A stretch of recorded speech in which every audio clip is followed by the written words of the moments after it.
Bonjour à tous et bienvenue dans cette partie de la formation. Nous allons commencer par styler notre partie Website Details. Donc l'idée ici, c'est d'arriver à avoir ce que nous avons là comme affichage. Ok, on va avoir quelque chose comme ceci. Alors nous allons commencer. Première des choses, nous allons voir qu'est-ce que nous remarquons. Nous remarquons que les éléments sont affichés suivant le flux normal d'affichage, ce qui est tout à fait normal. Mais ce qui ne nous convient pas, parce que nous, on veut plutôt que les éléments s'affichent sur la ligne, ok, sur la ligne horizontale.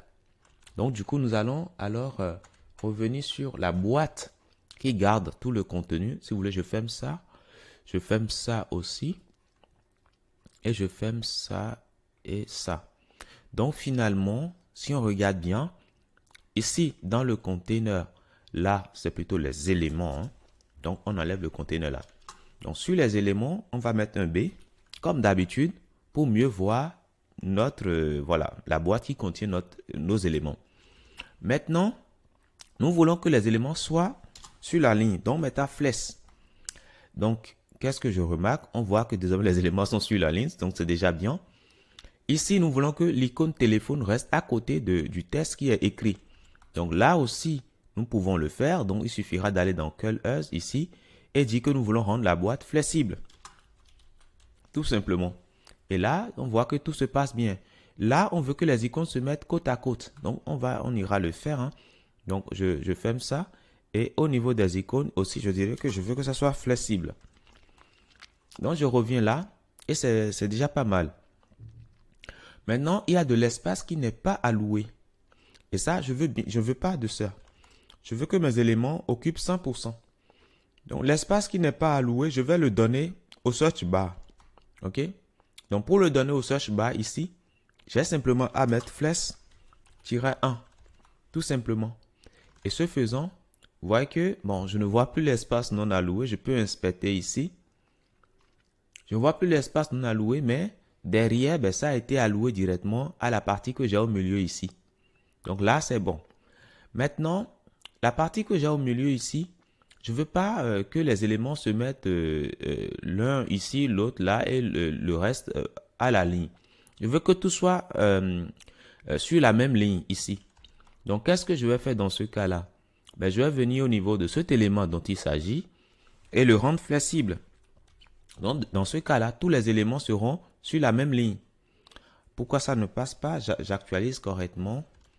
Je reviens là, ok, je dis que c'est flexible. Donc, normalement, voilà, ok. Donc, il suffit simplement de bien actualiser et c'est bon, tout se passe correctement. Donc, ça, c'est bon. Maintenant, moi, je veux pas que les éléments soient comme ça, hein. Je veux que la partie input ici, je veux que ça occupe, ça récupère l'espace qui n'est pas alloué ici. Cet espace qui n'est pas alloué, je veux que ça récupère ça. Donc, je vais venir au niveau de l'input ici, lui mettre une classe et je vais lui donner flèche1 pour lui dire, prends tout l'espace qui n'est pas alloué suivant l'axe horizontal. Et là, c'est bon, il m'obéit correctement.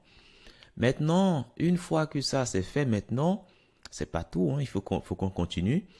Vous allez regarder, quand vous regardez, vous voyez qu'il y a un léger marge ici. Il y a une marge ici entre le J-Star et cet élément-là. Donc ça, nous pouvons le faire tout simplement en ajoutant un petit un gap là-dessus. OK? Bon, ici, au niveau de website, ici, hein, je mettais un gap de 10. De 10. Si je reviens là, pour l'instant, bon, alors, ça va s'actualiser, hein. J'actualise. Bon, voilà, on a un léger gap là, mais on va y revenir, ne vous inquiétez pas, on a un léger gap là, on va y revenir.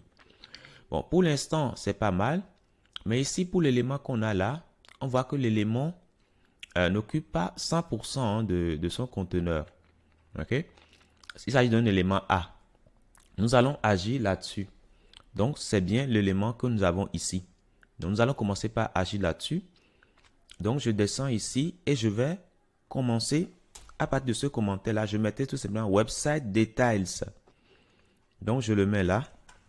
Website Details.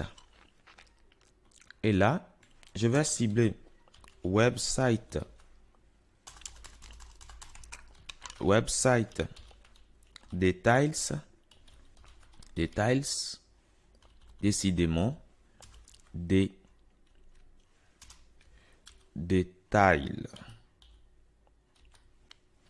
Details. Alors, qu'est-ce que je vais faire de ça? Alors là, j'ai website details. Je vais prendre le logo. Alors, si vous voulez, je vais mettre également une classe logo aussi, hein, tout simplement. Comme le logo, on peut le retrouver à d'autres endroits que website details. Je vais mettre alors ça au niveau de la partie où je mets les styles. Donc, je mets logo, les styles d'ordre général. Et puis là, je mettrai, je vais prendre l'élément H2 que j'ai à l'intérieur, l'élément A, display block. Là, c'est bon. Et une fois que ça c'est fait, maintenant, je vais agir maintenant sur le style. Donc, test, transform. Je vais toujours le mettre en majuscule. Uppercase. Donc là, pour l'instant, j'actualise, c'est bon. Maintenant, je vais continuer et agir sur quoi? Ben, je vais simplement agir sur sa couleur. Donc, color, je mettrai simplement var et je vais indiquer que je vais utiliser la couleur dominante du site. Donc, pour l'instant, là, ça va bien. Maintenant, l'idéal, c'est d'ajouter une petite marge à notre élément, ok, en haut et en bas. Donc cette marge là, on peut mettre ici margin. En haut et en bas, on peut mettre 10 pixels. À gauche et à droite, on mettra rien. Donc si je fais ça, bon, c'est déjà pas mal, mais on peut aller beaucoup plus loin et mettre 30. Et là, voilà, on voit que notre élément, c'est quand même, voilà, a une marge, voilà, très confortable. Donc ça, c'est bon. Maintenant, nous allons continuer avec les autres éléments que nous avons au sein de la page. Alors ici, au niveau de l'élément qu'on a au milieu ici, nous, on ne veut pas que ça occupe 100% comme ça. OK? Donc, on peut agir sur sa taille. Donc, sa taille, on peut revoir ça. Hein, donc, website, search by, ici, on peut revoir sa hauteur. Donc, du coup, je reviens là. Et nous allons regarder sa hauteur. Donc, weight, on mettra 50 pixels. Donc, si je fais ainsi, vous voyez que là, ça respecte bien ce qu'on lui demande. Mais attention, on veut l'aligner suivant l'axe vertical. OK? Donc, l'axe vertical, on peut le dire. Hein, on va dire simplement que tous les éléments que nous avons à l'intérieur ici, qui sont d'ailleurs flexibles déjà, ben, nous voulons aligner ça suivant l'axe vertical avec la propriété align item center que nous avons abrégé avec AIC. Donc, si je reviens ici, on voit que l'élément est bien centré suivant l'axe vertical. C'est déjà bien, c'est déjà une très bonne nouvelle. Donc, ça, c'est bon. Maintenant, on va commencer par bosser à l'intérieur. Alors, cet élément qu'on a ici, on veut arrondir les bords ici et là. Donc, allons-y. Donc, là, excusez-moi, je vais ajouter un placeholder. Placeholder, je mettrai ici search. Search. Voilà. Et normalement, bon, ça s'affiche. Maintenant, on ira maintenant côté CSS ici. Nous allons prendre l'input que nous avons à l'intérieur de cet élément. Input. Nous allons changer la couleur de fond. Background color. On mettra CCC pour la couleur de fond. Et une fois que ça c'est bon, nous allons tout simplement changer les bordures. Donc border. On mettra un pixel solide. Et puis gray. Voilà, tout simplement. Une fois que ça c'est bon, on pourra arrondir maintenant les bords. Donc, je mettrai alors border radius pour arrondir les bords. Alors, en haut à gauche, non. Si, en haut à gauche, on veut arrondir. En haut à droite, non. En bas à droite, non. En bas à gauche, oui, 50 pixels. Donc, si je reviens ici, alors, il doit y avoir un problème, on actualise correctement. Voilà. Donc, si on actualise correctement, ça doit se passer correctement. OK? Voilà. Donc, il faut voir, voilà, cette donnée que je donne là, sous forme du sens de rotation, du sens d'une montre, en fait. Okay? Une montre tourne comme ceci, n'est-ce pas? OK? Si je commence ici, une montre tourne comme ceci. Voilà. Donc, du coup, on commence en haut. On commence en haut ici, hein, en haut à gauche. Après, on va en haut à droite, en bas à droite et puis en bas à gauche. C'est ce que nous venons de faire. On va ajouter un léger padding. Padding left et right. Ça, on sait le faire. Hein. On peut le faire même directement ici, hein, si vous vous rappelez bien. On peut le faire directement ici.